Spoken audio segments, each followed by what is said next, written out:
Donc, bonjour à tous pour cette dernière session des journées, dont le titre est Intelligence artificielle et intelligence humaine.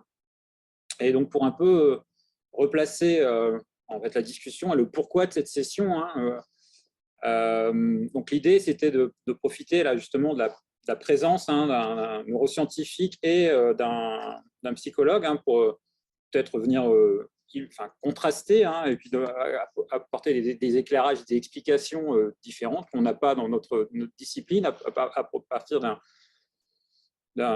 sur un certain nombre de questions qui, à mon avis, sont reliées justement à ce qu'est l'intelligence et à comment les humains raisonnent. Et donc pour juste replacer ça rapidement, donc, pourquoi on en est venu là, c'est donc, pour vous rappeler qu'effectivement, donc le système 1 là, dont on a parlé, qui est globalement censé être rapide, donc heuristique, pouvoir très facilement percevoir des choses et prendre des décisions rapides, ça ressemble quand même furieusement à ce qu'on peut faire avec des approches statistiques de type réseau de neurones, un deep learning en intelligence artificielle à l'heure actuelle, alors que le système 2, qui réclame de l'effort, mais qui arrive à des résultats, on va dire, plus valides, en tout cas plus sûrs, ressemble beaucoup à ce que l'on sait faire en IA symbolique, avec des raisonnements à base de modèles. Et donc, une des grandes problématiques de l'IA à l'heure actuelle, c'est de réussir à faire fonctionner les deux ensemble. Donc, le système 1, enfin ce système 1, donc tout ce qui est perception et décision à base de données, du deep learning, et on va dire, pour résumer autrement aussi, de dire le raisonnement à partir de connaissances, à partir de règles. Et donc, c'est une vraie question. C'est pas comment faire à l'heure actuelle. Donc, des gens pensent qu'on peut éventuellement se passer de l'un ou de l'autre, ou alors simuler l'un avec l'autre, à voir, ou voilà, c'est peut-être pas forcément une question, mais il me semble intéressant de voir ce parallèle avec ce qui se passe chez l'humain et de voir si justement ça ne donnerait pas une clé pour essayer de débloquer la situation en intelligence artificielle. Autre point possible, je vais énumérer quelques interrogations générales et puis après, par contre, je laisserai la parole à qui veut et puis on abordera les points que vous souhaiterez. Mais tout à l'heure, par exemple, Frédéric a parlé de conscience en disant que c'est un sujet qui peut être tabou, mais pour moi, ça a quand même un lien entre, en tout cas une résonance avec l'IA forte, ou ce qu'on appelle aussi IA générale. C'est la possibilité un jour de créer une machine qui aurait une conscience d'elle-même, une volonté propre. Et ça peut-être aussi avoir… on peut aussi éventuellement discuter de ce point-là. C'est quel mécanisme on aurait besoin pour faire ça. Donc, effectivement, le fait de discuter de où pourrait venir cette conscience, ça pourrait être intéressant. Autre point éventuel aussi de discussion qui me semblerait pertinent, c'est de se rendre compte que les algorithmes d'apprentissage qui marchent à l'heure actuelle, en particulier le deep learning, en gros, si vous voulez apprendre quelque chose de très bien, il vous faut 3 millions d'exemples. Alors que si vous prenez un humain, vous lui montrez 3 photos de chat, il sait ce que c'est qu'un chat. Donc, qu'est-ce qu'on ne sait pas faire? Qu'est-ce qui se passe chez les humains et qu'est-ce qui manque en IA pour qu'au bout de 3 exemples, on puisse apprendre? Et c'est important pour plein de raisons, en particulier en ce moment, on parle d'IA verte ou de green computing. Traiter 3 exemples, ça demandera un peu moins de calcul que d'en traiter 100 millions. Et puis, et un autre point éventuel aussi de discussion que j'avais noté, c'était que, en fait, il y a un autre point important en ce moment en IA, c'est de produire justement des IA explicables, pour pouvoir prendre des décisions et pouvoir les expliquer. Et une des oppositions à ça, c'est de dire que les humains eux-mêmes ne sont pas explicables quand ils prennent des décisions. Il y a un certain nombre de décisions qui sont prises justement sans recours à un réel raisonnement symbolique. Et donc peut-être de voir à quel point c'est vrai ou faux, et ça pourrait peut-être nous aider également. Donc voilà, c'était pour un peu remettre un peu de contexte sur, on va dire, un peu instancier un peu ce titre qui était très très large. Et maintenant, je vous laisse la parole si vous voulez aborder un sujet ou un autre. Donc, si vous avez une question particulière, peut-être que pour partir, justement, on pourrait peut-être partir pour lancer les discussions de questions que vous auriez sur l'un ou l'autre des exposés, et puis demander à Frédéric ou à Grégoire quelle réponse ils peuvent vous apporter. Je pense que ce que tu as dit, ça m'intéressera bien d'entendre nos deux orateurs développer sur effectivement cette faculté qu'a l'humain, l'enfant, d'apprendre à partir de très peu d'exemples, ce qui est un foutu de faire les systèmes d'apprentissage artificiel. Je me doute, je subodore, mais j'y connais rien, que c'est en partie dû à ce que vous avez appelé l'espèce de body grounding, le fait d'être par son corps et ses organes d'essence et tout, immergé dans le truc. Donc, quand on voit un chat, je suppose d'ailleurs qu'on essaierait de faire apprendre à un enfant qu'est-ce qu'un chat et un chien uniquement à partir de photos comme on donne au réseau de neurones, sans jamais voir ce qu'est un vrai chien, ce qu'est un vrai chat, ni ce qu'est la différence dans une photo entre…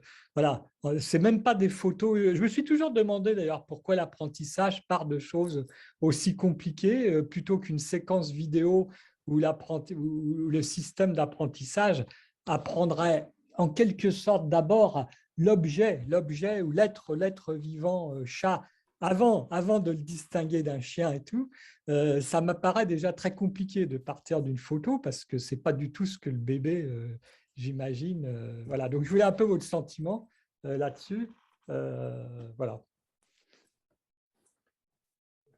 Alors, je veux bien commencer. Bon, j'ai déjà beaucoup parlé, donc peut-être si d'autres veulent intervenir. Mais en tout cas, je voulais bien commencer, essayer de réagir aux questions de Sébastien, enfin, qui sont vraiment, voilà, qui font toutes beaucoup de sens pour ce qu'on fait. Donc, je parcours très vite parce qu'il y a les premières questions, je peux juste donner des éléments.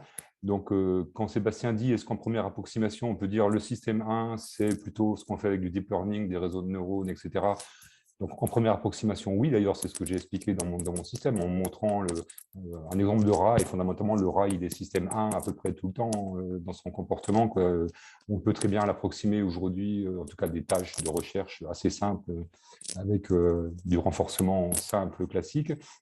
Le système 2, c'est effectivement là où on apprend des règles. Alors là, 1er mai, au sens, comme j'ai essayé de l'expliquer et comme Grégoire l'a bien montré après aussi, ces règles-là, ce n'est pas que des règles logiques, donc que des règles qui tendraient à vérifier que les règles qu'on apprend sont vraies ou sont fausses par rapport à la physique du monde extérieur.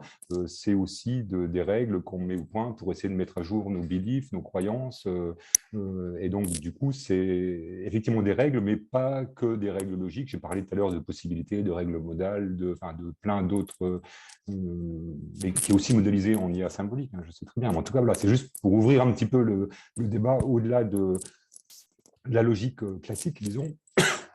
Et puis surtout, le point qui est intéressant, et je pense sur lequel Grégoire aussi bien que moi, on a insisté, c'est le fait que dans ce système, il y a non seulement une interaction, mais aussi du transfert et de la co-construction. Donc, ce n'est pas juste avoir comme un étage qui vient au-dessus d'un autre, mais il y a aussi toujours des interactions, en sachant qu'en particulier, il y a des transferts de mémoire qui fait que le but du jeu, c'est qu'on soit le moins possible chargé cognitivement, et donc que nos règles deviennent compilées en système 1, en automatisme, et pour qu'on ait pu aller gérer consciemment, parce que c'est fatigant pour plein de raisons. Donc finalement, c'est vraiment pas avoir comme deux systèmes à étage, c'est plutôt voir comme deux systèmes qui doivent collaborer, négocier et se transférer d'informations, et qui reposent sur la logique du corps, et qui n'est pas que sur la vérité, hein, qui est aussi sur qu'est-ce qui est bien, qu'est-ce qui est mal, qu'est-ce qui est moral, qu'est-ce qui n'est pas moral dans mon environnement, et donc ce qui fait qu'on aura d'autres buts que de chercher la vérité. Et ensuite, juste donner quelques éléments sur pourquoi est-ce qu'on arrive à apprendre vite. Il y a principalement deux raisons qui sont liées en fait au meta-learning et au learning épisodique dont j'ai parlé. Meta-learning, c'est notre capacité à généraliser, ce qu'on appelle le transfer learning quand on fait du deep learning. Ça veut dire le fait de se rendre compte que sur une situation proche, on a déjà appris, donc on peut aller chercher une compétence qu'on a déjà apprise ailleurs, et au lieu de démarrer sur quelque chose d'aléatoire, on démarre en préchargeant, disons, les couches basses de choses qui ont déjà été apprises par ailleurs. Donc ça, on le fait d'autant mieux que nos règles sont bien organisées dans notre système préfrontal. Et comme le préfrontal ne fait que ça, et donc la topographie dans le préfrontal, c'est bien sur le type de règles qu'on a. Donc on est très fort à être capable de prendre une règle d'un domaine pour essayer de l'appliquer sur un autre domaine. Donc ça va plus vite pour apprendre. Première chose. Et puis, deuxième chose, à cause de l'apprentissage épisodique et le système de replay dont j'ai parlé tout à l'heure, ça c'est formidable. c'est, rendez-vous compte que la nuit, pendant que vous dormez, vous passez à toute vitesse des centaines d'exemples pour vous apprendre à toute vitesse. Donc, votre deep learning, on peut effectivement dire il apprend beaucoup, mais des fois, on ne le voit pas parce qu'en fait, il est en train de dormir. Et là, il y a le système, l'hippocampe, qui est en train de lui renvoyer plein d'épisodes, plein de cas qu'il a été trié, traité, etc., pour lui envoyer le bon épisode au moment où il faut, pour que l'apprentissage soit optimal. Et ça, c'est incroyable ce que ça accélère. Voilà, donc ça, c'était un peu les deux réactions sur le… Et puis le point sur… des fois, est-ce qu'on ne peut pas admettre que l'humain ne soit pas explicable?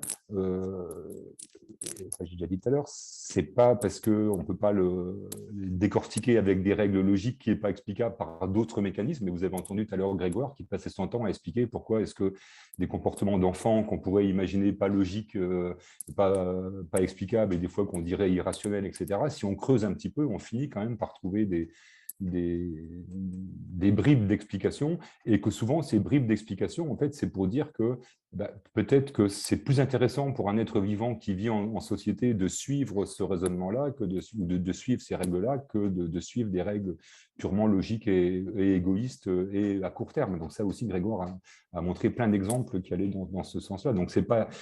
La question, c'est de dire, mais finalement, à quel problème est-ce qu'on répond quand on raisonne? Et souvent, si on trouve le bon problème, en fait, on comprend pourquoi est-ce qu'on a raisonné comme ça.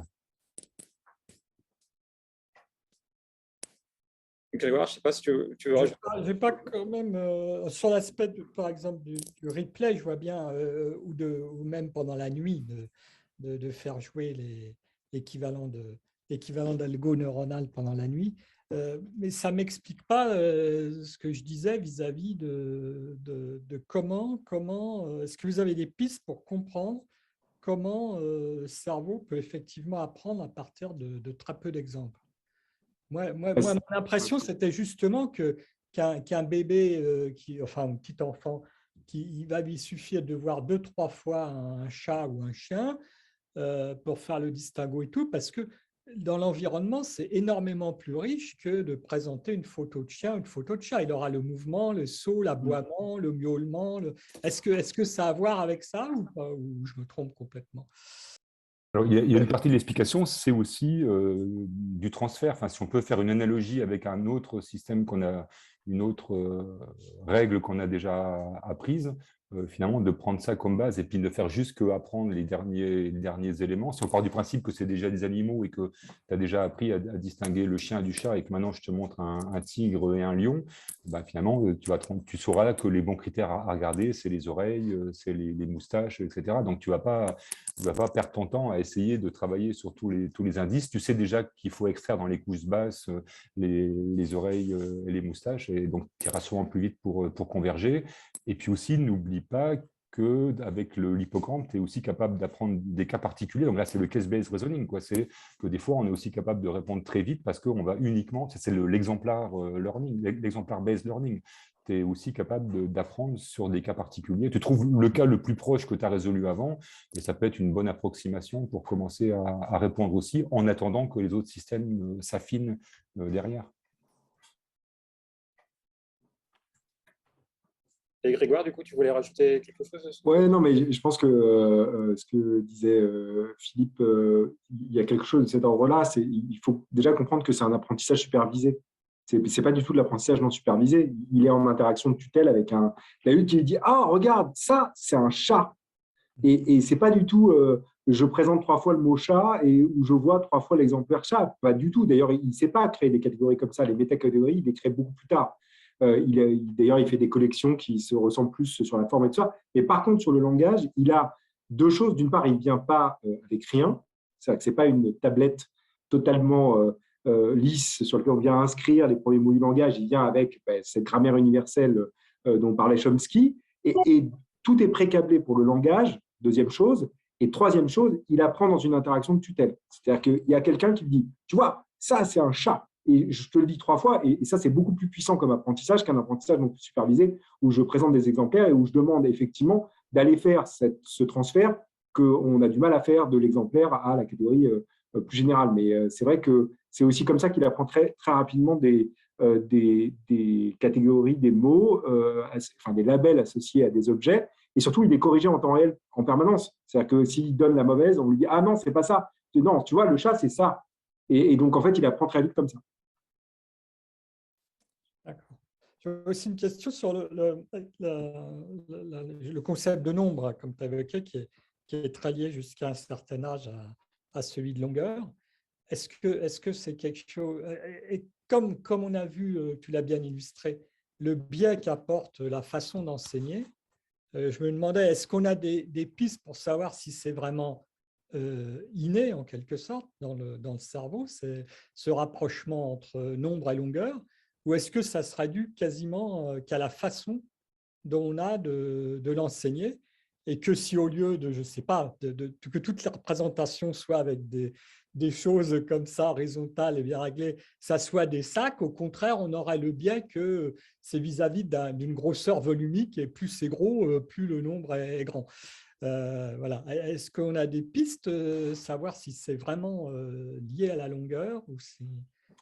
Alors, il y a… la première chose, c'est que ce biais, il n'existe pas quand ils sont bébés. Ce qui est intéressant, c'est quand ils sont bébés, ils comprennent qu'il y a une invariance du nombre par rapport à la longueur. Donc, ils n'ont pas ce biais. Ce biais, il se construit au fur et à mesure du temps. Donc, il est très dépendant, évidemment, de l'environnement. Et d'ailleurs, on sait que la ligne numérique qui fait que dans le cerveau, on a une espèce de représentation des magnitudes qui va de la gauche vers la droite, elle est très dépendante, par exemple, du système culturel. Chez des cultures dans lesquelles on compte de la droite vers la gauche, la ligne numérique est inversée. Donc, c'est très culturel de ce point de vue, c'est très dépendant de l'environnement. Et l'enjeu, c'est effectivement de… Enfin, c'est simplement, ce n'est pas un problème d'une certaine manière que dans… La difficulté, c'est quand on est dans une interaction de tutelle, ces biais, ils s'ancrent plus fortement, ils sont plus difficiles à dépasser. Et donc, il y a quand même un enjeu à ce qu'effectivement, quand on est dans l'interaction de tutelle, c'est un peu comme dans l'apprentissage supervisé, qu'on fasse attention. Parce que là, il y a, comme on est dans l'interaction sociale, il y a d'une certaine manière, en tout cas, il y a des prédictions qui sont faites en temps réel par l'enfant par rapport à ce qu'on est en train de lui transmettre, et il a considéré que l'agent professeur, d'une certaine manière, ou sachant, c'est un agent qui transmet en règle générale des règles. Et donc, s'il commence à lui transmettre des heuristiques et qu'il ne lui dit pas que c'est des heuristiques, là, on crée le potentiel d'une surgénéralisation de ces heuristiques. Et ça, c'est un vrai enjeu. D'accord. Et sur ce sujet, je voudrais ajouter une anecdote, mais Grégoire, tu me corrigeras, parce que j'ai peut-être mal compris, ce n'est pas mon domaine, mais si c'est vrai, je pense que c'est très instructif. Moi, ce que j'avais lu, c'était aussi une expérience où cette fois-ci, on prenait sur une ligne 5 bonbons et sur la ligne du dessus 6 bonbons, mais qu'on écartait plus les 5 bonbons. Donc, quand tu demandes à l'enfant où est-ce qu'il y en a plus, il va te montrer les 5 parce qu'ils sont plus écartés. Et maintenant, après, si tu lui dis maintenant, mange ce que tu veux, il va prendre là où il y en a 6. Même si c'est plus petit et qu'il avait dit qu'il y en avait moins, n'empêche qu'il a quand même bien compris que comme il veut en manger beaucoup, il va quand même prendre là où il y en a 6. Et donc, quelque part, on est d'accord. Et quelque part, le problème, c'est sa compréhension du mot « plus ». Ce n'est pas sa compréhension de là où il y en a beaucoup et il pourra manger beaucoup. Et ça, il a bien compris, son ventre lui a bien expliqué où était la bonne solution. Et quand il est en train d'interagir avec toi pour comprendre le mot « plus », et en fait, là, il est en train de se projeter sur ce que dit le prof. Et donc, le prof est en train d'essayer de me faire parler pour dire c'est quoi plus. Et donc, probablement, vu ce qu'on m'a montré, c'est là où le trait est plus grand. Donc, je vais lui faire plaisir, je vais répondre là. Mais en fait, Ouais, si ce n'est que, en fait, tu as entièrement raison. Hein, c'est exactement ce qui se passe dans la tâche. Sauf que ce que te dit Piaget, et il a raison aussi, c'est qu'il dit que si tu ne cales pas l'équivalence initiale, tu ne testes pas du tout la même compétence. Tu n'es plus du tout dans le même contexte. Donc, tu peux dire, ça ne révèle pas du tout la même pensée logique chez l'enfant. C'est ça que je veux dire. Voilà. C'est que si tu en as plus dans un des deux alignements et que tu les écartes, tu ne fais plus du tout la même tâche que équivalence initiale, transformation, question de conservation. Et ça, là-dessus, Piaget avait parfaitement raison et Meller avait totalement tort. Oui. C'est-à-dire que ça ne montre pas que la gourmandise rend l'enfant logique. Bien sûr. Tu sors de la logique que teste Piaget, ce n'est pas la même chose. Et donc, c'est bien la question de à quel problème on est en train de traiter. Entièrement d'accord. Et l'idée que l'on disait, c'est que c'est le contexte qui crée l'erreur et la réussite dans ce contexte. Donc, on est rarement en train de traiter un problème rationnel de vérité. On est plutôt en train d'essayer de gérer pour son intérêt, pour bien sûr. Bruno, est-ce que vous pouvez aussi intervenir rebondir sur la question de Sébastien, finalement, qui nous intéresse en tant que chercheur en IA. Si vous deviez proposer des pistes pour des architectures de systèmes d'IA, pour essayer de marier au mieux système 1 et système 2, sachant, comme tu l'as dit, que quand vous parlez de système 1 et système 2, c'est finalement des abstractions, puisque tout a lieu au sein d'un même système qui est un réseau énorme et très connecté. Et donc, ces tâches, ces systèmes 1 et système 2, ils existent virtuellement de façon complètement distribuée, complètement interconnectée. Et probablement, localement, partout, il y a des bouts de système 1 et des bouts de système 2, j'imagine, avec des rétroactions et des trucs un peu partout. Donc, si on voulait concevoir, on aurait plutôt tendance à faire des choses, à les juxtaposer, à faire des choses en série ou des interconnexions dans les deux sens éventuellement, rétro, mais entre un système 1 et un système 2 qu'on aurait conçu. Est-ce que c'est des pistes? Qu'est-ce que vous proposeriez pour progresser dans cette cohabitation de choses effectivement rapides et tout, et de choses plus avec un contrôle cognitif dessus pour passer de l'un à l'autre. Alors, je pense qu'un premier élément de réponse, hein, c'est de suivre ce que Grégoire nous a dit, c'est de parler de système 1, système 2, système 3, qui me semble quand même une bien meilleure approximation du phénomène. Et après, moi, je voulais quand même relativiser un petit peu sur le fait que c'est partout et que c'est nulle part à la fois. Je pense que c'est un peu exagéré de dire ça. Effectivement, là où est le piège, c'est comme tous ces systèmes sont toujours en interaction, ils sont toujours en train de s'entraîner mutuellement, se transférer des choses, etc., c'est très difficile de bien isoler et au cours du temps, il peut y avoir des phénomènes de transfert qui rendent les choses difficiles. Ceci étant dit, je pense quand même que dire que quand vous êtes en train d'opérer un automatisme du système 1, il y a quand même des grandes chances que votre cortex préfrontal soit impliqué. Quand vous êtes en train d'appliquer une règle contextuelle du système 2, il y a quand même des grandes chances que votre cortex latéral préfrontal soit impliqué. Et ça, on le voit en cas de lésion et que ça marche moins bien en cas de lésion au début de l'acquisition de ce système-là. Et quand vous êtes en système 3, autrement dit, à essayer d'arbitrer entre les deux pour trouver lequel des deux est-ce qu'il vaut mieux suivre, là, il y a quand même plein de publics qui montrent que le cortex singulaire dont je parlais tout à l'heure, donc il y a le cortex préfrontal médial, là qui est en dessous, avec l'orbital, enfin ce qui est en dessous de votre cortex frontal, là joue un rôle majeur aussi. Donc après, effectivement, c'est distribué, mais quand même, ces trois grands pôles, de dire un pôle qui a les automatismes sensorimoteurs et je ne réfléchis pas aux conséquences de mes actes, ce n'est pas la peine parce que ce sera plus simple, plus rapide et moins fatigant de le faire. L'autre, j'ai une rationalité pour trouver les bonnes règles contextuelles qui seront quand même plus sages dans ce cas-là. Et le troisième qui me dit, je monitore mes erreurs, mon historique, ma confiance, pour dire là, je suis dans un cas stable, donc sûrement que le système simple suffira. Là, je suis dans un cas critique, donc peut-être mieux prendre le système 2, et que ça, c'est le singulaire. Ça me semble quand même une approximation quand même qui est, enfin, je ne sais pas ce que Grégoire dirait là-dessus, mais je pense que c'est quand même une approximation qui est quand même pas trop idiote. Donc, voir ces trois pôles, moi, ça me semble quand même faire beaucoup de sens. D'accord. Et du coup, moi ça m'intéresse. Enfin, je vais peut-être laisser Grégoire, voulait peut-être comment dire. Je vais essayer, puis après, je rebondis sur ce commentaire. Non, je pense qu'effectivement, ce qui manque aujourd'hui, quand je regarde un peu ce qui se fait en IA, c'est effectivement ce système 3. Je pense que ça manque. C'est-à-dire qu'il y a besoin de ce système-là, sinon on ne comprend pas les interconnexions. Et ça, après, qu'est-ce que c'est exactement comme structure? Qu'est-ce qui constitue le système 3? Est-ce que le cortex singulaire antérieur, c'est la détection du conflit ou c'est la résolution du conflit? On sait qu'il y a des réseaux qui sont un peu plus complexes dans le préfrontal entre la détection et la résolution du conflit. Comprendre effectivement qu'il y a un système qui détecte le conflit dans un premier temps et qu'il y a un système qui résolve le conflit et que ce n'est pas exactement les mêmes. Tout ça, effectivement, je pense que c'est des architectures qui ne sont pas forcément implantées pour l'instant dans les systèmes d'IA et qui sont nécessaires parce que quand tu fais de l'apprentissage comme ça, non supervisé, et qu'il y a des biais qui peuvent se créer par, je dirais, ta base de données intrinsèquement, tu as besoin d'avoir une correction à un moment, justement, des biais qui ont pu générer. En tout cas, c'est ce qui se passe dans le cerveau humain. Et donc, ça m'a l'air d'être quelque chose, en tout cas une piste qui est intéressante à explorer. Après, est-ce qu'il faut continuer à avoir des systèmes ou pas? Je disais simplement que dans un cerveau, c'est toujours complexe d'identifier un système en tant que tel. Parce que, je veux dire, il n'y a pas des choses qui se rangent, même sur la mémoire de travail. Pendant très longtemps, on disait ouais, il y a un central exécutif qui permet de gérer. En fait, pas du tout.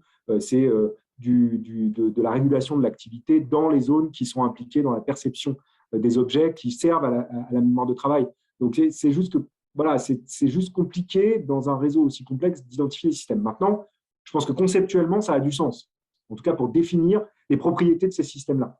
C'est pour ça que je pensais que c'était au cœur de la discussion qu'on devait avoir. Enfin, en tout cas, c'était le point qui m'intéressait le plus, parce qu'effectivement, même si on considère que dans le cerveau, ce n'est pas le cas et qu'ils ne sont pas exactement séparés, mais qu'on voit ça comme une abstraction, et là, de ce que je comprends que vous avez dit tous les deux, c'est une abstraction qui est valide jusqu'à un certain point. C'est-à-dire qu'on pourrait considérer, essayer d'implémenter cette abstraction-là en IA comme on implémente les réseaux de neurones. Les réseaux de neurones, ça reste une abstraction des neurones du cerveau qui sont avec des processus bien plus complexes que juste l'envoi de signal que l'on fait dans les neurones informatiques. Donc, il me semble que cette abstraction, cette simplification qui serait système 1, donc réactif à base de réseaux de neurones, etc., système 2 à base de règles que je n'instancie pas, je ne sais pas comment, enfin, en tout cas plus symbolique, on va dire, et un système 3 qui, effectivement, donc, comme dit Grégoire, détecterait les incohérences et puis après jugerait, enfin, laisserait le système 1 s'exprimer ou basculerait sur le système 2, ça me semble être une architecture qui fait du sens. Alors après, est-ce qu'on arrivera à la faire? Je ne sais pas, mais en tout cas, ça semble beaucoup plus facile à faire que de réussir à interconnecter directement nos systèmes 1 et système 2, où là, on a des difficultés théoriques importantes, quoi. Ça, typiquement, voilà, nous, c'est vraiment le genre de modèle qu'on fait en essayant de développer ça à la fois pour les neurosciences, pour faire valider ça par les neurosciences cognitives et aussi pour l'IA. Ça, c'est vraiment notre programme de recherche actuel. Peut-être, je vais rajouter juste un petit mot peut-être pour montrer aussi la complexité de la chose et montrer aussi pourquoi c'est un peu interpénétré ces deux systèmes. Et peut-être je vais rajouter la complexité, peut-être pour pas grand-chose, mais quand même pour vous montrer l'idée. On est d'accord qu'il y a ce système de règles, donc qui sont des règles contextuelles, donc qui dépendent d'un indice qui définit le contexte. Et après, vous avez le système d'arbitrage qui doit aussi arbitrer en fonction de certaines circonstances. Et en fait, il se trouve que ces circonstances, dans les deux cas, donc le contexte pour choisir la règle ou le contexte pour arbitrer, de dire dans ce cas-là, c'est mieux de prendre 1 ou de prendre 2, ces contextes-là, ils peuvent être de 3 natures. Ils peuvent être soit sensoriels, donc directement accessibles par vos sens à l'extérieur, soit ils peuvent dépendre d'un souvenir épisodique donc, qui est dans votre hippocampe, soit ils peuvent dépendre d'un truc qui est en cours, comme vous êtes en train de planifier. Donc, il peut dépendre d'une mémoire de travail, enfin, d'une pile que vous avez en cours en train de gérer, qui fait en fait que ce ping-pong qui est entre le système 2 et le système 3, en fait, le système 2 et le système 3, eux, ils peuvent eux-mêmes être à 3 niveaux d'hierarchie différents selon que l'entrée vient du système sensoriel, de l'hippocampe et des souvenirs, ou du cortex frontal et de la règle. Donc, en fait, il y a un ping-pong éventuellement croisé entre ces deux fois 3 systèmes.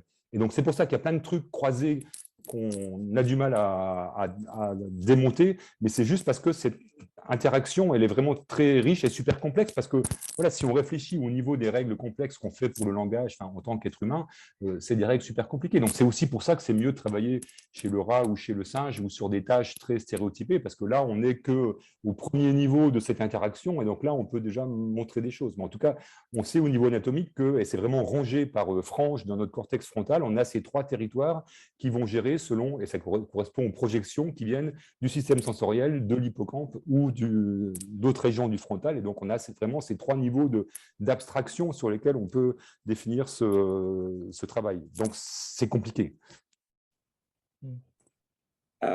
Bruno Patin avait levé la main tout à l'heure. Oui, merci Sébastien, je voulais quand même pas intervenir, c'était vraiment très intéressant. J'ai un commentaire par rapport à ce qui a été dit et une question. Le commentaire, c'est assez intéressant, les 3 systèmes, parce que ça me fait faire un parallèle évident et me semble-t-il qui prouve que les mêmes causes causent les mêmes effets. C'est en aviation. On peut considérer un système délibératif qui s'appelle l'humain. On considère le système qui est celui qui vous permet d'implémenter les commandes, et on n'oublie surtout pas d'avoir le foldir qui, lui, contrôle ce qui est en train de se passer de manière à savoir à qui il va donner les responsabilités. Et je trouve que c'est assez amusant qu'on retrouve finalement ces systèmes d'arbitrage, parce que c'est finalement le seul moyen de vérifier par rapport à des capteurs, hein, principalement. Là, on est principalement sur des problèmes de capteurs. De vérifier que tout fonctionne bien au sens d'un avion qui vole. Donc, je trouve ça assez amusant de voir ce parallèle, finalement, d'une architecture en 3 blocs qu'on retrouve finalement quelque part, peu ou prou, dans des systèmes existants. On ne fait pas d'intelligence artificielle, mais enfin, ces systèmes existent. Ma question, elle est par rapport, j'ai trouvé ça très intéressant, l'histoire de la frugalité, parce que Moi, ce que je constate, c'est nous, on a un problème d'entraînement qui est lié à la reconnaissance. On va se placer sur la connaissance d'image. Et on disait, ouais, pour un enfant, c'est super trivial de reconnaître un chat, un chien en apprentissage supervisé. Mais moi, ce que je peux vous dire, c'est quand on commence à entraîner des gens à reconnaître des installations sur des images radar, bah, s'il y a quelque chose de pas évident, c'est ça. Et je voulais vous poser la question, c'est finalement, est-ce que la capacité à créer les catégories, à comprendre les images, cette capacité dépend tant que ça de l'âge? En d'autres termes, est-ce que le temps que l'enfant comprenne facilement ce que c'est qu'un chat ou un chien ou d'autres animaux, c'est pas à peu près le même temps qu'il faut à un adulte, finalement, quand il est confronté à un domaine où il n'a pas de catégorie, parce que personne ne lui avait dit d'abord, parce qu'il est arrivé à l'âge presque adulte, enfin non, il est arrivé à l'âge adulte, par exemple, dans l'exemple que je donne, finalement, est-ce qu'on n'est pas en train de faire des raccourcis en disant c'est un enfant, c'est un adulte par rapport à ce domaine, il l'a intégré, ce domaine, il ne l'a pas intégré? Voilà, donc mon commentaire et ma question. Mais je pense qu'il y a un peu les deux par rapport à ce qu'on vient d'évoquer. Autrement dit, c'est sûr que l'expérience sert si on est en train de faire de l'apprentissage par transfert. Autrement dit, on dit, vu que je suis adulte, j'ai déjà vécu plein d'expériences et donc je vais sûrement trouver un cas qui est à peu près analogue et donc me servir de ça comme base pour essayer d'adapter cette base pour raisonner. Donc, je serai sûrement plus efficace en tant qu'adulte parce que j'aurai eu plus d'expérience, donc un panel plus grand. Mais ensuite, il y a des parties où il y a des moments où il faut quand même que cette règle soit mise au point. Et donc là, la différence critique, c'est le fait qu'il y a certains âges où l'accès à des règles d'un certain niveau d'abstraction est quand même beaucoup plus compliqué. Enfin, c'est qu'ils n'ont pas l'appareillage, les enfants et les petits-enfants n'ont pas l'appareillage pour construire des règles d'un certain niveau d'abstraction. Donc, ce n'est pas une question d'avoir accès à l'expérience pour transférer, c'est avoir accès au niveau de complexité pour être capable d'avoir ce niveau de raisonnement, ce niveau de complexité de raisonnement.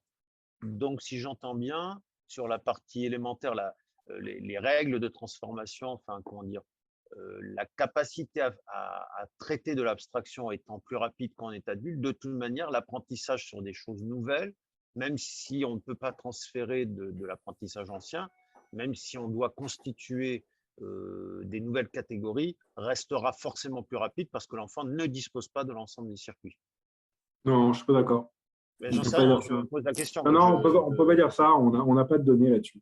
Parce que ce qu'on n'a pas, en fait, ce qu'on n'arrive pas à faire en ce moment en psychologie et humaine, en tout cas, c'est de regarder à quel point les dynamiques d'apprentissage prédisent des dynamiques d'apprentissage plus tard. Et tant qu'on ne saura pas ça, parce qu'on ne sait pas très bien, finalement, évaluer les dynamiques d'apprentissage, on le fait, mais nos données, elles ne sont pas terribles. En tout cas, sur l'apprentissage humain, j'entends. Je pense que c'est très différent quand on fait de l'animal. Mais sur l'apprentissage humain, on ne sait pas bien extraire ce type d'informations. Donc, je ne suis pas tout à fait sûr parce que, mine de rien, les contraintes, elles sont beaucoup plus fortes dans un cerveau adulte. C'est-à-dire qu'en termes de plasticité, la plasticité, elle est moins importante, d'une part. Et puis, d'autre part, il y a quand même une structure générale du système qui fait qu'il y a des choses qui sont fixées dans le système cognitif.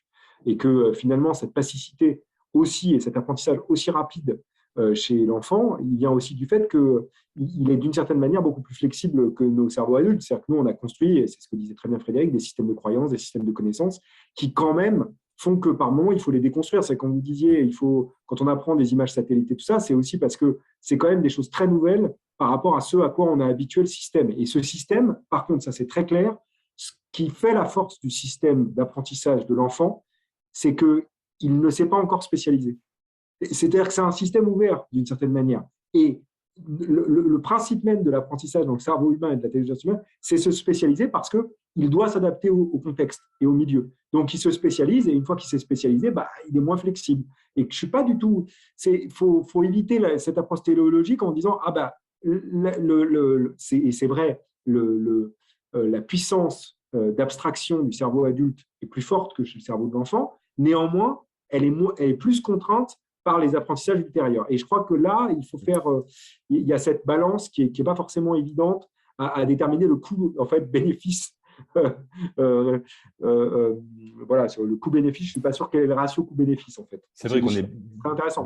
On est biaisé par tous les automatismes qu'on a appris et dont certains ne sont pas pertinents là et qu'on va quand même appliquer parce qu'on a beaucoup d'expérience, mais donc on a aussi beaucoup d'automatismes. Oui, tu voulais intervenir? Oui, bonjour. J'aurais deux questions assez différentes. Donc, je commence par l'une d'elles. Disons que je me demande de manière un peu permanente ces temps-ci si la différence qu'il y a entre les neurones, disons, artificiels qui sont hérités de McCulloch et Pitts, donc il y a bien longtemps, 1940 et quelques, par rapport aux neurones physiologiques, si cette différence, elle explique pas, elle pourrait pas expliquer en partie la différence de performance en termes d'apprentissage.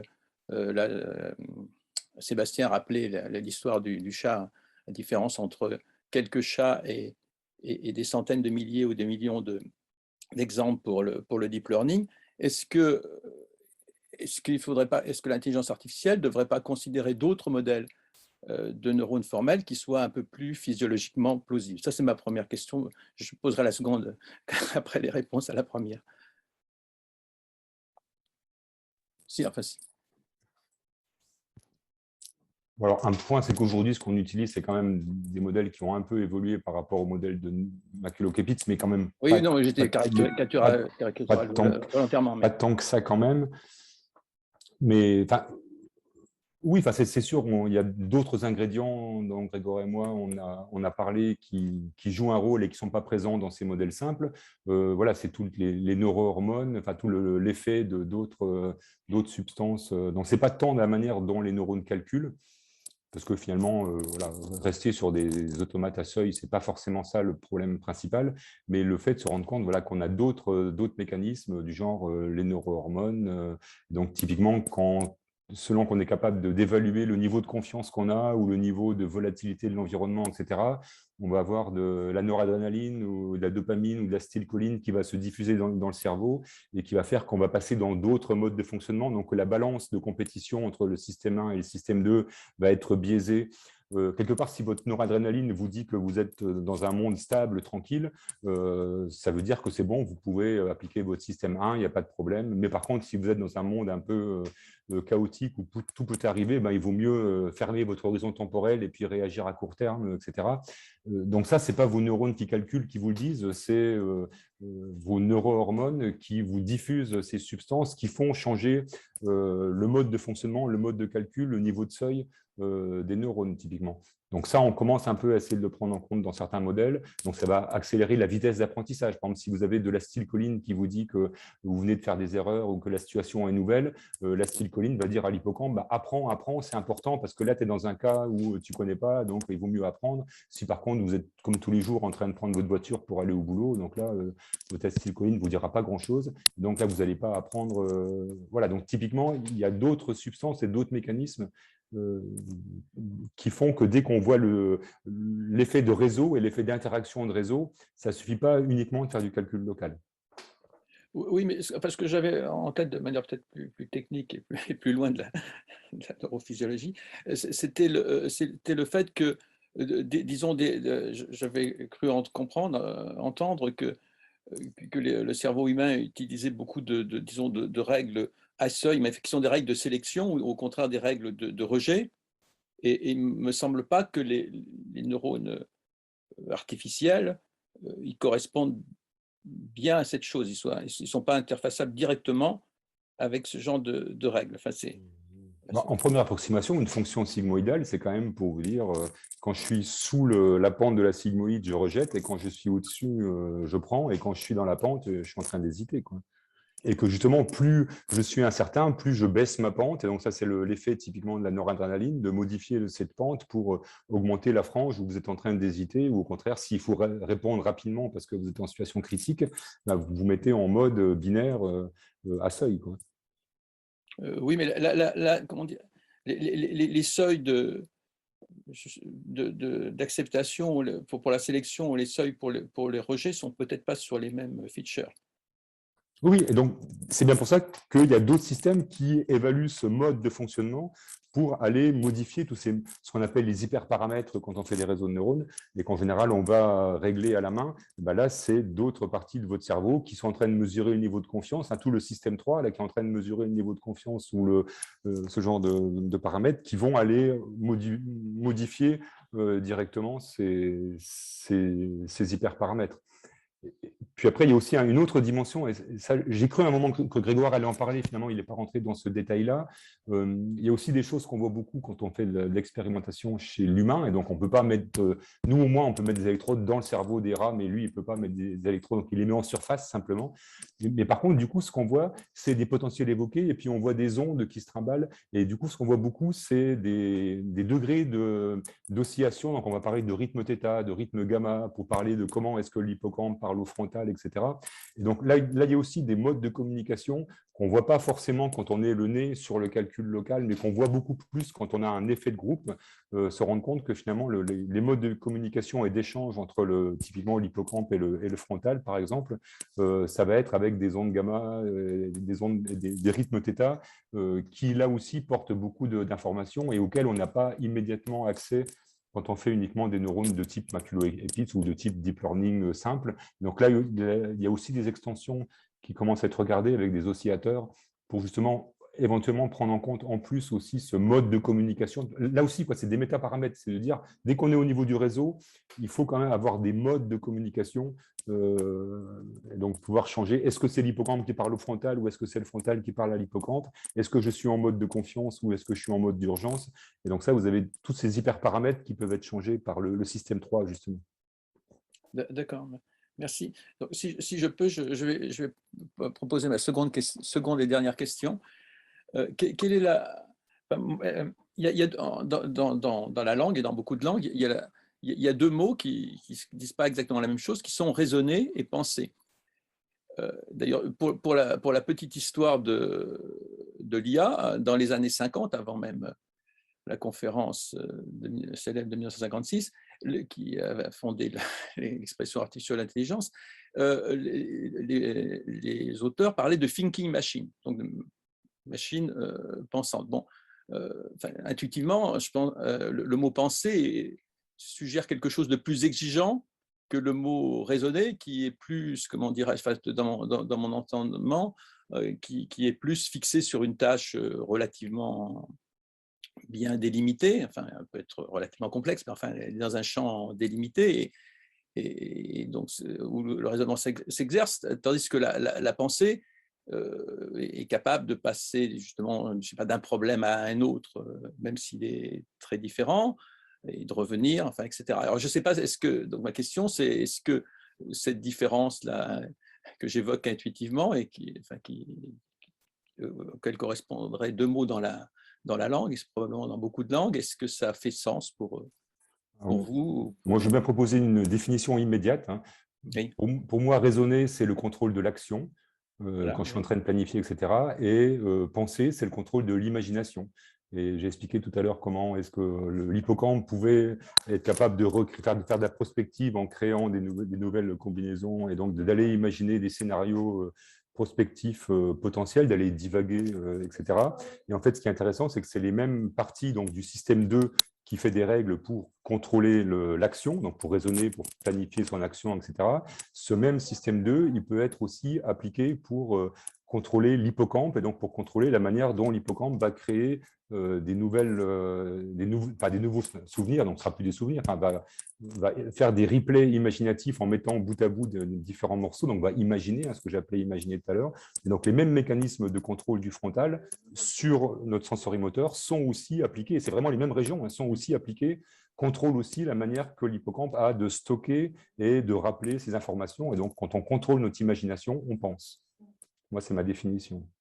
Disons, du point de vue de l'intelligence artificielle, je pense que des machines qui sont capables de raisonner un peu sur des tâches très, très délimitées, ça peut exister. Donc, finalement, les idées de métaconnaissance de Pitra et même de conscience, entre guillemets, qu'il mettait en avant à la fin de sa vie, c'était juste, enfin, comment dirais-je, c'était de l'introspection par rapport à des résolutions de problèmes qui étaient posés en termes finalement de contraintes sur des domaines, etc. Et donc, effectivement, plus la machine résolvait des problèmes d'un certain type, plus elle pouvait éventuellement, et qu'elle analysait ses réussites et ses échecs, ou elle pouvait plus facilement ou plus rapidement ensuite résoudre des problèmes. Mais donc tout ça, c'était juste du raisonnement. Par contre, une machine pensante, là, au sens où, semble-t-il, on partage l'acception de ce mot, je n'en connais pas en IA de choses qui approcheraient même de loin cette idée. Mais peut-être que je suis sûr que tous les collègues ne sont pas d'accord sur ce que je viens de dire. Mais je ne suis pas sûr que l'IA aborde ce qu'on considère être le raisonnement humain non plus. Je veux dire, l'abstraction réfléchissante que définit Piaget, de considérer que le réel est un cas des possibles, à ma connaissance, il n'y a aucune IA qui est capable de faire ça. Donc la pensée, c'est ça. Hein. Je veux dire, raisonner. On a utilisé raisonner, mais en fait, la pensée, c'est de comprendre à un moment que le réel est un cas des possibles. Et ça, c'est du raisonnement. C'est au cœur du raisonnement logique humain. Donc là, enfin, il y a pas, on peut penser sur des abstractions et donc à partir de propositions abstraites. Hein, je veux dire, il n'y a pas d'un côté l'imagination et de l'autre la pensée et les raisonnements. On peut opérer la pensée par analogie, le raisonnement analogique. C'est une pensée qui nous permet effectivement qui sort de la pensée et du raisonnement normatif. Oui, enfin. Comme il se trouve que je travaille depuis 10 ans beaucoup sur le raisonnement par analogie, que j'ai contribué à le formaliser, ce qui est contre la tradition, si je puis dire. Oui. Je ne ferais pas tout à fait cette... Bon, enfin, mais ce que je partage au moins avec vous l'idée que le raisonnement analogique, enfin l'analogie, les proportions analogiques tiennent une grande place, la comparaison finalement des choses entre elles tient une très grande place dans le raisonnement ou la pensée. Oui, et ce que je veux dire, c'est que l'idée, c'est que je n'étais pas forcément d'accord avec vous sur l'idée de dire qu'il y a un caractère forcément de classe emboîtante à la pensée sur le raisonnement, mais c'était juste ça sur lequel je discutais en fait. De savoir et que je ne suis pas sûr que la distinction soit du fait que ça vienne de l'extérieur ou ça vienne de l'intérieur. C'était juste ça aussi, puisqu'on peut faire du raisonnement très abstrait sur des propositions qui n'existent pas par définition, puisque c'est bien ça la puissance, en tout cas, qu'avait défini Piaget d'un point de vue de l'empirisme, de son épistémologie, c'est de dire qu'à un moment, on était capable finalement de raisonner au-delà du réel et d'avoir cette abstraction réfléchissante. La pensée, c'est aussi ce qu'on appelle le mind wandering. C'est quand on a l'esprit qui se balade, on est en train de... Justement, pas de rien faire, mais on n'a pas un but, on n'est pas en train de résoudre un problème précis, et on est un peu en train de mélanger un peu toutes les pensées qui nous traversent l'esprit, etc. Et donc, c'est vraiment des fois là où on peut être créatif, où on peut faire des choses en fait, qui ont beaucoup de sens. Et donc là, on est bien en train de travailler sur de l'imagination, donc pas en train d'essayer de résoudre un problème par rapport à des ingrédients et des possibilités. Je vous invite à lire ce qu'on fait sur la créativité, où on montre exactement l'inverse. On montre que la créativité elle est entièrement dépendante du système 3. Donc, je suis d'accord, mais c'est en fait… Ah non, mais oui, bien sûr. Parce que le mind wandering, il est aussi très dépendant du contrôle en fait, qu'on exerce. On est d'accord. Alors là-dessus, on est tout à fait d'accord. Mais il faudrait qu'on parle de ça plus en détail. Parce que nous aussi, on bosse sur la créativité. Effectivement, on montre que la créativité, il n'y a rien de créatif et qu'on fait du neuf avec du vieux. Donc, mais ça, c'est bien sûr. Mais ce serait trop long.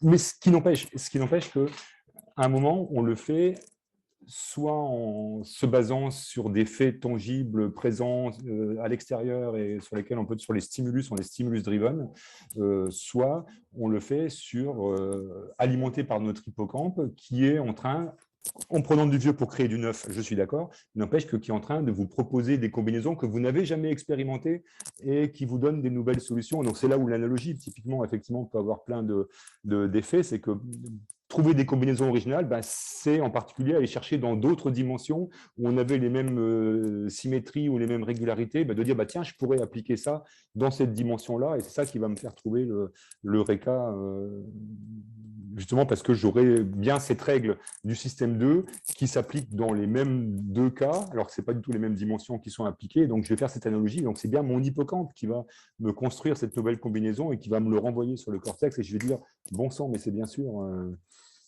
En fait, j'aurais rien fait, il n'y aura rien de neuf, j'aurais juste mis ensemble des dimensions que je n'avais jamais considérées ensemble. Ouais, je voudrais revenir un peu sur l'aspect un peu mécanisation et donc IA, on va dire.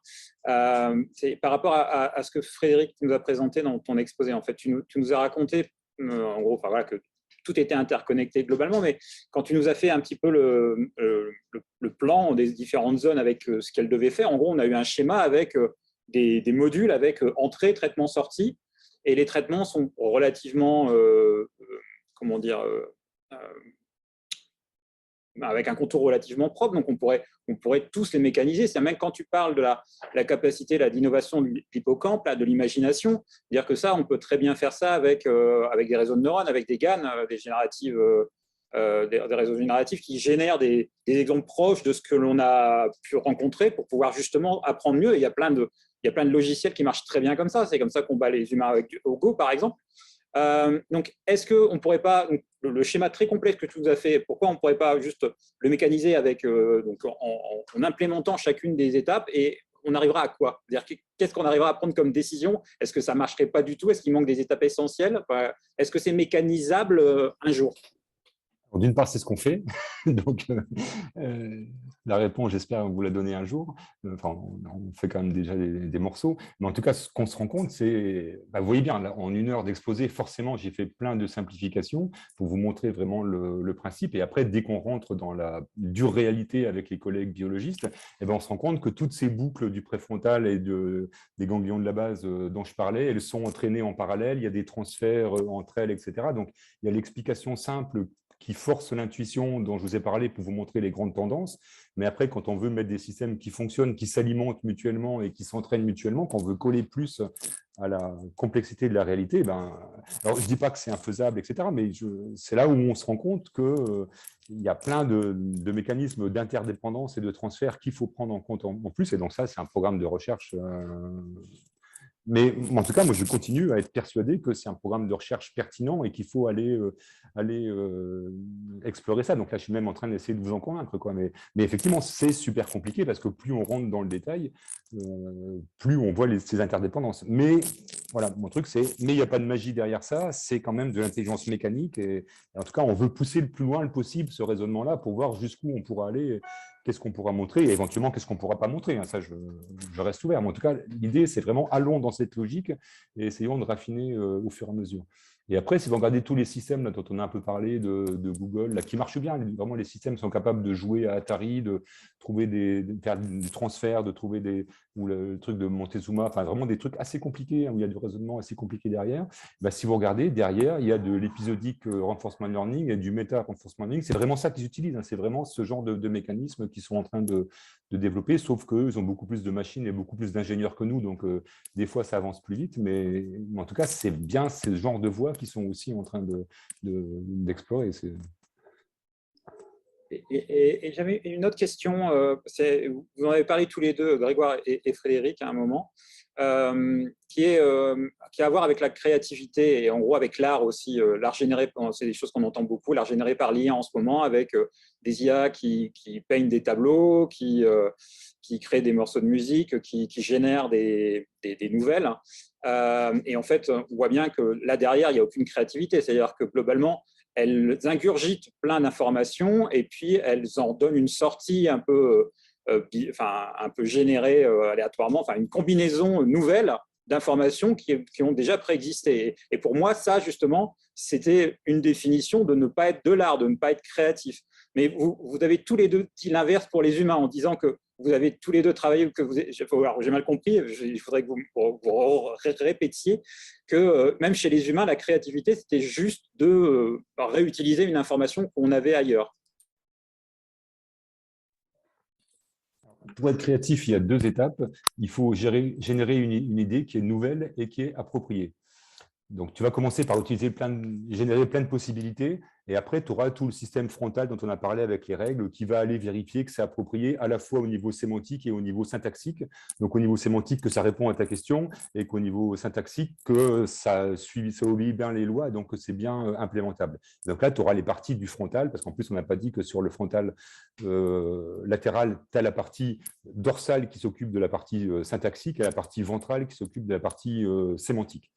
Donc, ça, on peut vérifier, une fois qu'on a une idée nouvelle générée, on peut vérifier qu'elle est appropriée. Et maintenant, comment est-ce qu'on génère une idée nouvelle? Donc, la première étape, en gros, il y a plusieurs stratégies, mais une des stratégies, c'est soit d'utiliser les émotions, donc de laisser monter des choses comme ça qui semblent pertinentes dans ce cadre-là, soit d'utiliser aussi le frontal pour être en délibératif, donc essayer systématiquement d'explorer toutes les possibilités pour être en train d'essayer de générer de la nouveauté. Donc, soit on génère de la nouveauté systématiquement, et donc on n'est pas si nouveau que ça, soit on génère la nouveauté en laissant ressurgir des émotions et donc des souvenirs qui sont associés à ça, mais quelque part, comme c'est des souvenirs, bah, ce n'est pas nouveau non plus. C'est juste, on fait de l'analogie avec des souvenirs similaires. Donc, c'est l'hippocampe qui est en train de t'envoyer des pensées similaires que tu as suggéré ça. Et donc, tous ces ingrédients-là, il n'y a rien de nouveau. Mais l'assemblage peut donner des solutions radicalement nouvelles quand même. Et si tu regardes toutes les solutions de management qu'ils utilisent en management pour faire de la créativité, les méthodes des chapeaux, les méthodes de lotus, toutes ces méthodes à la noix pour essayer de t'inciter à être créatif, en fait, toujours, tu retrouves tous ces ingrédients-là. C'est exactement la manière qu'ils ont de t'inciter pour être créatif. Alors, bien sûr, tu peux dire, il y a aussi le génie qui est touché par le doigt de Dieu, etc. Mais bon, ça, il faudra m'expliquer un peu plus le mécanisme. Mais oui, il y a effectivement cette idée que, en fait, si on est dans la création d'une idée originale, la difficulté qu'on va avoir, c'est que les premières réponses qui nous viennent à l'esprit, c'est des réponses qui sont des réponses majoritaires que tout le monde donne. Et en fait, quand on fait des tests de créativité, ce qu'on observe, c'est que les 6-10 premières solutions qui viennent à l'esprit sont des solutions qui sont totalement partagées par l'ensemble des individus. Donc, tout l'enjeu, c'est comment on va explorer les possibles en dehors de ces premiers effets de fixation.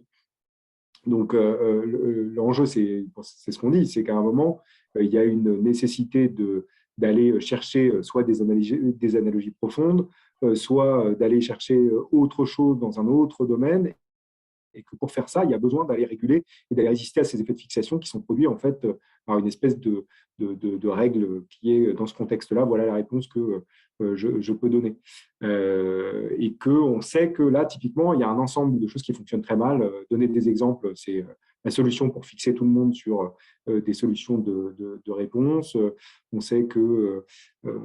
et ce qui est intéressant, c'est que chez l'enfant, comme ils n'ont pas les mêmes effets de fixation, on peut utiliser un même exemple qui va avoir des effets expansifs chez l'enfant, qui aura des effets de fixation chez l'adulte. Donc, c'est un peu ce qu'on disait tout à l'heure. C'est en fait, il ne faut pas regarder les choses comme better, more is better. Sometimes less is better. Même si on sait que dans la créativité, il faut quand même avoir de la connaissance, parce qu'on ne crée pas sans connaissance. Il y a aussi cet enjeu-là, et c'est un peu ce que disait Frédéric, il faut quand même avoir déjà un ensemble de règles, un ensemble de connaissances sémantiques. Si on ne les a pas, on ne peut pas être créatif, en tout cas dans un certain nombre de domaines. Et puis qu'il y a l'enjeu que la créativité, ça serve d'une certaine manière, c'est pas simplement générer un ensemble de possibles. Il y a un possible qui peut avoir une application. Je suppose qu'il y a des expériences de d'IRM fonctionnel auprès de personnes en train de créer, c'est-à-dire que ce soit un musicien, un poète, un peintre. Est-ce qu'il y a des choses de fait pour voir qu'est-ce qui s'active dans les zones du cerveau pendant qu'il est dans un processus créatif? Donc oui, et là on voit il y a 3 réseaux qui apparaissent quand tu es en train d'être créatif. Le premier réseau, c'est le réseau de la science. Donc c'est ce que Grégoire vient de dire. Autrement dit, si tu veux inhiber un truc dominant, eh ben, il faut que plutôt tu te concentres sur autre chose. Et au lieu de te laisser avoir par le dominant, par le système 1, tu vas dire bah non, je regarde ça. Donc le réseau de science avec le frontal eye field qui est impliqué est actif. Le réseau de contrôle cognitif, donc celui qui implique le cortex latéral préfrontal, donc celui qui est là effectivement pour vérifier que ta règle est appropriée, il est actif. Et le dernier réseau qui est actif, c'est ce qu'on appelle le réseau défaut. Le default mode, c'est le réseau du mind wandering, c'est celui qui est actif quand tu fais rien. Quand on dit d'aller dans une IRM et surtout de rien faire, on ne voit pas ton cerveau qui est éteint, on voit ton cerveau qui est… Et en fait, c'est ton hippocampe qui est en train de… Toi, tu dis, ah bah tiens, mince, il ne faut pas que j'oublie que demain, j'ai rendez-vous chez le dentiste. Ah, puis ça me gratte dans le dos un petit peu. Et puis voilà, toutes ces pensées-là qui te traversent l'esprit, le mind wandering, et ben, c'est lui qui va t'aider à générer des idées nouvelles, comme ça, en laissant ton hippocampe divaguer et puis te renvoyer des souvenirs sur une dimension analogique pertinente. C'est donc celui-là qui active dans la première phase.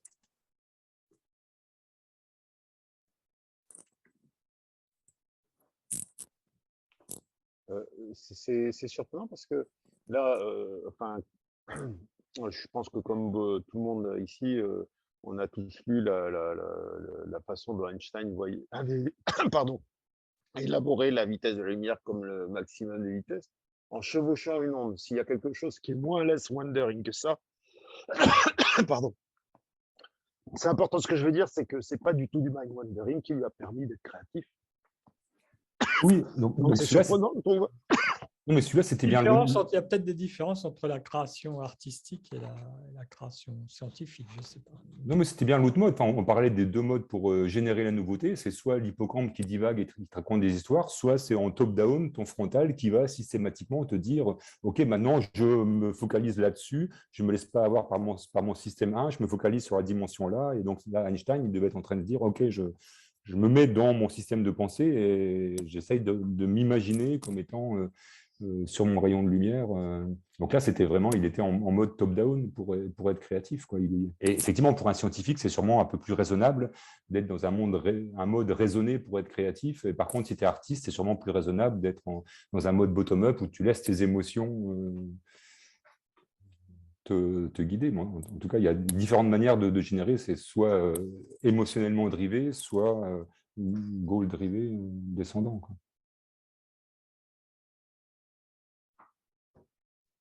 La différence serait entre l'absence et la présence d'un but?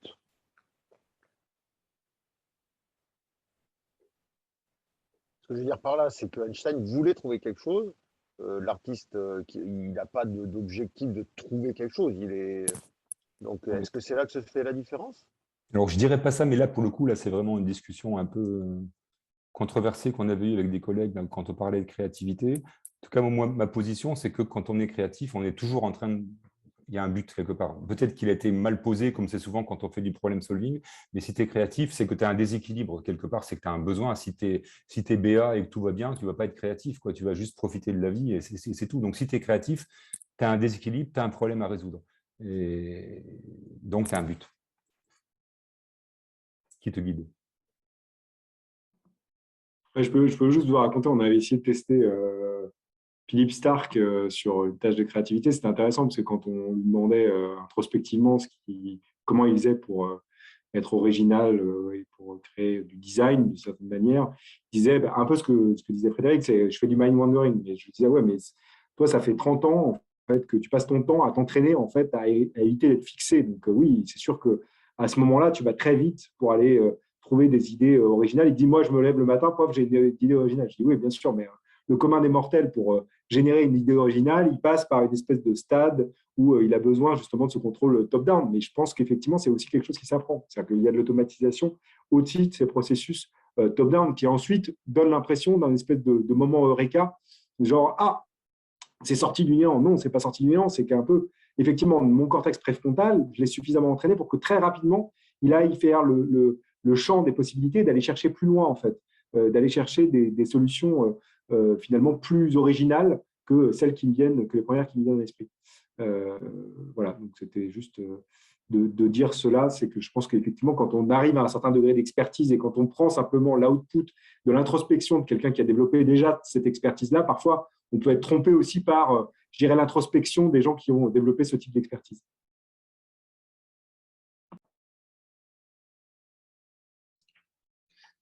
Eh ben, on a dépassé l'heure qu'on s'était fixée. C'était passionnant. Merci à tous d'avoir pris du temps pour cette discussion. Donc, on va arrêter là. Merci encore. Et du coup, on va clôturer aussi ces journées. Donc, je vais rappeler, juste remercier Christelle Vrin, qui est la responsable de ces journées plénières et qui a beaucoup travaillé à leur organisation. Et puis, Christelle également et Frédéric Sauvion pour la préparation de la session prospective d'hier. Merci à tous les orateurs, donc, en particulier Grégoire et Frédéric qui sont encore là et puis à cette session-là. Et puis à l'année prochaine, en espérant qu'on ne soit pas obligé de la faire à distance, la journée plénière de l'année prochaine.